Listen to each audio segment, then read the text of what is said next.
Hello everybody, thank you once again for joining me. Today we're going to be looking at the Marvel Legends series Havok from the Bonebreaker Build-A-Figure wave. Now, moving aside Havok, taking a look at the packaging, you know what it is.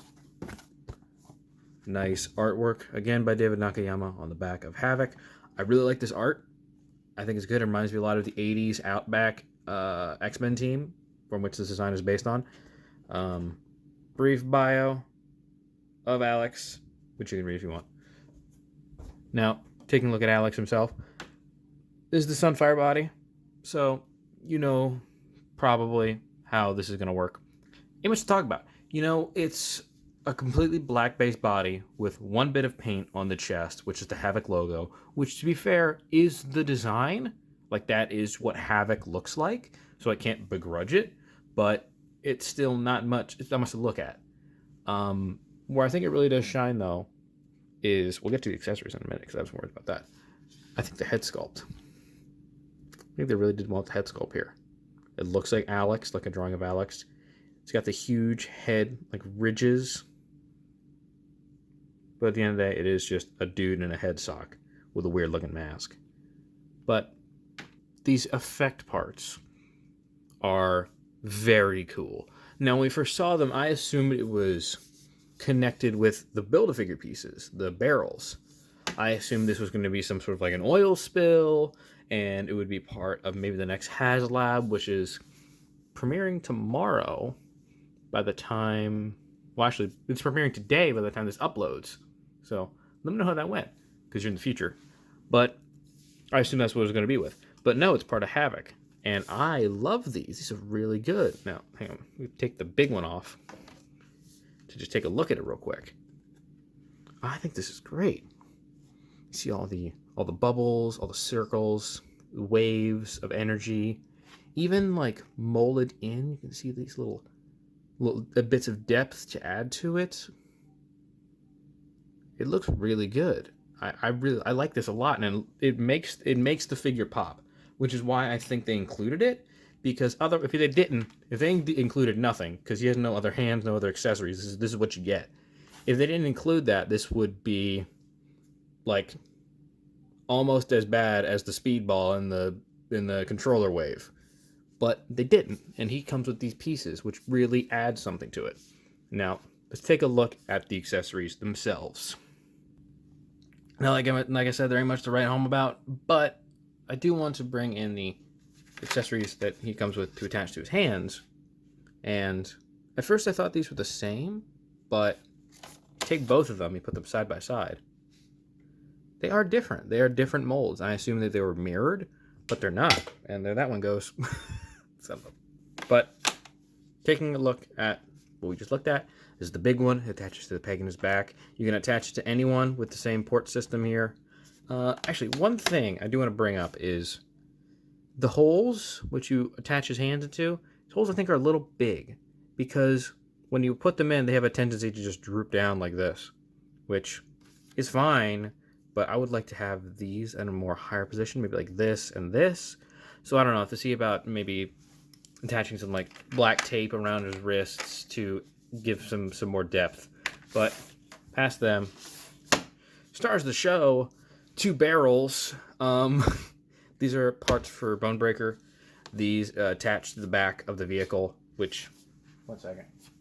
Now, bringing in Bonebreaker, which I have built, the barrels that come with this attach to the back here. And they want to keep in mind that they sit in at a proper way. You can't just put them in however. They sit in at a proper angle. So you have to sit them in with the tops of the barrels facing, I believe, yeah, facing inward, I want to say. Or is it outward? Let's see. Hang on. Nope, they have to be facing outward. You have to put them in with the barrels facing outward so that they can attach to the back of the tank, which looks cool, I guess. I mean, they're barrels, so got nothing to say. But bringing Havok back in, let's talk about the articulation of this. This is, again, the Sunfire body, so you probably know what we're getting. This, let's start from the top to the bottom. Head is on a ball joint, looks up that far, looks down that far, nice. swivel. This is a softer plastic, so be careful when you move his head around. Yeah. Ab crunch goes down that far, goes back that far. Not great, but not terrible. Arms are on a butterfly joint on both sides. This one is a very good butterfly joint. You can get them really pushed back there. Inward. Now I can see why they chose the Sunfire body, so that way you can get poses like this where he is using his projectiles forwards. So that's a fair choice. Again, butterfly, ball and hinge here, swivel, double jointed elbows, hinge of the wrist, and a swivel. Waist, swivel, split that far. Don't try it with these older bodies because look at how gummy these legs are. It's terrible. Double jointed knees, get a decent butt kick. Swivel at the upper thigh, swivel at the upper calf, and a hinge and a swivel at the foot. So you can get nice. Oh man, that looks stupid. Oh, there he goes. Now for size comparison, let's bring in the X Factor Cyclops, which, 80s, it scales well, and the other brother of my previous review, Vulcan. Vulcan just casts a shadow on this Alex. This is just destroys it. Bring in another figure with the Sunfire body. We have the Human Torch. So, if you have that, this is going to be that. Now, to bring in some era-appropriate characters, we have Callisto, which was a villain of the 80s, and the 5-pack shirtless crucified Wolverine, which, scales well. I don't have the normal brown suit Wolverine, so this is the closest I got. But this looks good. If you're working on your 80s team of Dazzler, Longshot, Punk Storm, brown suit Logan, this is going to fit in great with it. When the Mojo World pack comes out, that's going to look great. So, yeah. Well, overall, not a terrible figure. I quite like it. I'm happy to have a Havok on the shelf, which adds another member. Thanks, man. Well, anyways, not a bad figure. Obviously does not stand very well in action poses, but I think it has to do with the accessory on his back, which is very heavy. And on these older bodies, I don't think they have the support enough to stand on their own like that. If this was on maybe the new Vulcan body, a new pinless body, I think that would help, because I don't really care that much for the pinned stuff aesthetically, but what it does do is it does add an extra level of strength to the limbs, which is why I was talking about how it feels so gummy earlier. The joints, they feel so soft, and I don't like it. I do not like it. But this figure, as a figure, happy to have it. It's fine. Again, Sunfire body. There's no paint. It's a very matte black.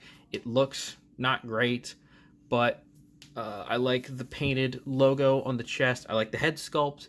I like the accessory pieces a lot. I don't like the lack of extra hands, but what are you gonna do? I don't think you need it to complete the Bonebreaker figure. So if you want to skip on it, skip on it. This is a very specific Havok design as well. Like, there's only 2 or 3 Havok designs. There's that one, but with a neck bracer, and then there's the 90s one. So whatever. Thank you very much for sticking with me to the end of this.